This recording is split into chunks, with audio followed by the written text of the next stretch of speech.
Hello दोस्तों, स्वागत है मेरे यूट्यूब चैनल पर। दोस्तों, आज मैं आपके लिए लेकर आया हूँ दिल को छू लेने वाली लव स्टोरी। इससे पहले दोस्तों, कहानी वीडियो को आखिर तक देखें और पसंद आए तो चैनल को लाइक, शेयर और सब्सक्राइब ज़रूर करें। धन्यवाद। आज की कहानी है कॉलेज में हुआ प्यार। संगीता और विजय एक ही कॉलेज में पढ़ते थे। दोनों के एक कॉमन फ्रेंड ने उनकी मुलाकात करवाई थी। पूरा ग्रुप साथ में घूमते फिरते खाते पीते रहते थे, पर संगीता और विजय की नज़दीकियाँ बढ़ने लगी। देखते ही देखते उनको एक दूसरे से प्यार हो गया। अब वह दोनों अकेले वक्त बिताने लगे। बाग में घूमना, साथ में मूवी देखने जाना, साथ में पढ़ना, वह हर चीज़ एक साथ ही करते थे। देखते ही देखते कॉलेज ख़त्म हो गया और उनका मिलना भी कम हो गया। एक बार संगीता और विजय दोनों एक समुद्र के किनारे बैठे थे।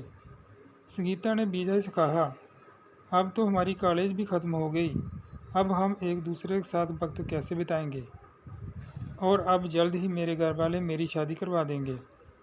विजय ने उसका हाथ पकड़ते हुए कहा, संगीता तुम चिंता मत करो, मैंने एक दो कंपनी में अप्लाई कर दिया है। बस कुछ ही दिनों में मैं अच्छी नौकरी पर लग जाऊंगा, फिर हम अपने अपने घर में बता देंगे। 2 हफ्ते बाद ही विजय को अच्छी कंपनी में नौकरी मिल गई, जैसे कि उन्होंने तय किया था। उन्होंने अपने घर पे बता दिया।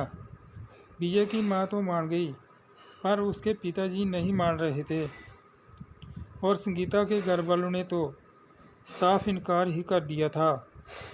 वह दोनों बहुत परेशान होने लगे कि अब क्या होगा, कैसे वह अपने घर वालों को मनाएंगे। बहुत दिन हो गए, दोनों का एक दूसरे से बात करना भी कम हो गया था, क्योंकि संगीता के घर वालों ने उसका फ़ोन ले लिया था और उसके लिए रिश्ता ढूंढ रहे थे।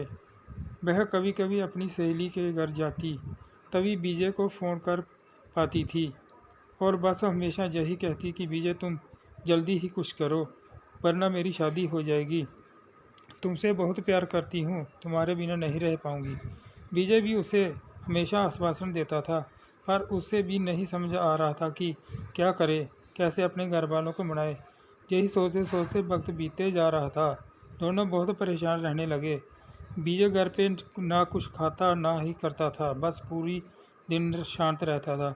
ये देखकर उसकी माँ से रहा नहीं गया, और उसने अपने पति को समझाया कि मुझे मेरे बेटे की खुशी से बढ़कर कुछ नहीं है, और अब अगर उसकी शादी होगी तो संगीता से होगी। आप कल ही उसके घर जाके उसके माँ बाप से बात करो। अगले दिन विजय के पापा संगीता के घर गए और संगीता के माँ बाप से बात की और उन्हें समझाया, हमारे बच्चों की खुशी में ही हमारी खुशी होगी। मेरा बेटा एक अच्छी कंपनी में काम करता है और अच्छी तनख्वाह भी अच्छी है, वह आपकी बेटी को खुश रखेगा। विजय के पिताजी की बात सुनकर संगीता के माँ बाप मान गए और शादी के लिए राज़ी हो गए। विजय और संगीता की शादी बड़ी धूमधाम से हुई। दोनों बहुत खुश थे। वे हनीमून के लिए शिमला गए। हनीमून से लौटते ही विजय अपने काम पे लग गया। दोनों की ज़िंदगी हंसी खुशी बीत रही थी। उनकी शादी को अब 2 साल होने लग वाले थे, पर उन्हें अभी तक बच्चा नहीं हुआ था। घर वाले, रिश्तेदार, सब लोग संगीता से हमेशा यही सवाल पूछते कि खुशखबरी कभी दे रही हो, पर वह हमेशा मुस्कुराकर बात टाल देती थी। विजय और संगीता भी बच्चा चाहते थे। बहुत डॉक्टरों को दिखाया, सब टेस्ट भी करवाए, लेकिन कुछ फ़ायदा नहीं हुआ। संगीता की सास उसे तांत्रिक के पास भी लेकर गई, वहाँ भी हाथ कुछ नहीं आया। संगीता बहुत परेशान थी। उससे यही चिंता खाई जा रही थी कि वह कभी माँ नहीं बन पाएगी। 4 साल बीत गए, पर उन्हें अभी तक बच्चा नहीं हुआ। एक दिन विजय ऑफिस से लौटा तो उसकी माँ उससे चिल्लाने लगी कि तूने अपनी मर्जी से शादी की है, अब देख रहा है, अब हमारा वंश आगे कौन बढ़ाएगा। लोगों के ताने सुन सुनकर मेरे कान पक गए हैं। आखिर हमें इच्छा होती है कि अपने पोती पोतियों को देखें।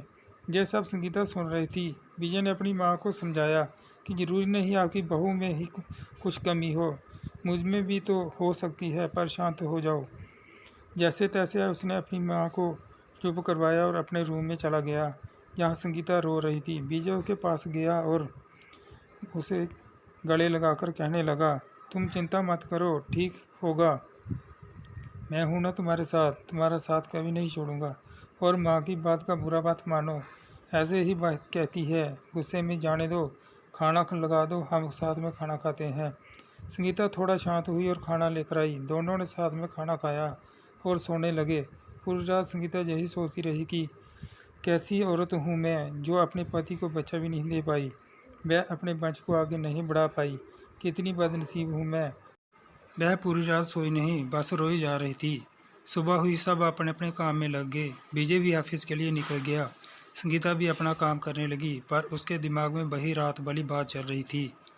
पूरा दिन यही सोचती रही। रात को जब विजय घर आया तो संगीता ने उसे खाना दिया और वह दोनों अपने कमरे में सोने की तैयारी कर रहे थे कि तब अचानक संगीता ने विजय से कहा, क्यों ना हम एक बच्चा गोद ले लें। अब हमें तो बच्चा नहीं हो रहा, क्यों ना हम एक बच्चा गोद लें और उससे माँ बाप का सुख दें और हमें भी बच्चे का सुख मिल जाएगा। विजय ये बात सुनकर बहुत खुश हुआ। वह दोनों दूसरे दिन एक दत्तक ग्रहण संस्था गए और वहाँ पूरी बात बताई। दत्तक ग्रहण संस्था वालों ने कहा कि आप एक फॉर्म भर दीजिए, जैसे ही सब जांच पड़ताल हो जाएगी आपको फ़ोन आ जाएगा। उन्होंने फॉर्म भरा और एक आशा के साथ घर लौटे कि शायद अब उनकी परेशानी दूर हो जाएगी। 6 महीने हो गए, उनको कॉल नहीं आया। विजय जब वहाँ जाता वह लोग उसे एक ही जवाब देते कि कॉल आ जाएगा, पर इंतजार की घड़ियाँ बढ़ती जा रही थी। अब संगीता हिम्मत हार चुकी थी, वो पूरी तरह से टूट चुकी थी। विजय भी आखिर कितना उसको समझाता, दोनों थक चुके थे। उन्होंने अब कोई उम्मीद नहीं रही थी कि वह कभी माँ बाप बन पाएंगे, पर विजय ने संगीता का साथ और कोशिश करना नहीं छोड़ा। वह हर 2 दिन में संस्था जाता था। इंतज़ार करते करते 8 महीने हो गए और एक दिन अचानक विजय को कॉल आता है कि आप दत्तक ग्रहण संस्था में आ जाएं, आपके लिए एक खुशखबरी है। उसने तुरंत संगीता को फ़ोन करके दत्तक ग्रहण संस्था आने के लिए कहा। दोनों वहां पहुंचे तो उन्हें पता चला कि उनको एक बेटी गोद दी जा रही है, जो कि सिर्फ 5 महीने की है। विजय और संगीता की खुशी का ठिकाना नहीं रहा। विजय तो खुशी के मारे नाचने लगा। वह दोनों उस बच्ची को लेकर घर आए। विजय की माँ ने उनका पूजा की थाली से स्वागत किया। उन्होंने उसका नाम रोशनी रखा, जैसे वह उनकी ज़िंदगी में रोशनी की किरण हो। वह सब बहुत खुश थे, उन्हें अपनी बेटी जो मिल गई थी और वह अच्छे से खुशहाल ज़िंदगी जीने लगे। बस यही होता है प्यार, जो हर वक्त में साथ दे और यकीन दिलाए कि हमारी परेशानियां हमसे छोटी होती हैं और हमें कभी अपनी ज़िंदगी में उम्मीद नहीं छोड़नी चाहिए। विश्वास हो तो हम सब कुछ पा सकते हैं। दोस्तों, कहानी समाप्त होती है। कहानी कैसी लगी कमेंट करें और चैनल को लाइक शेयर और सब्सक्राइब ज़रूर करें। धन्यवाद। मिलते हैं किसी दूसरी कहानी वीडियो के साथ। तब तक के लिए खुश रहिए और अपना ख्याल रखिए।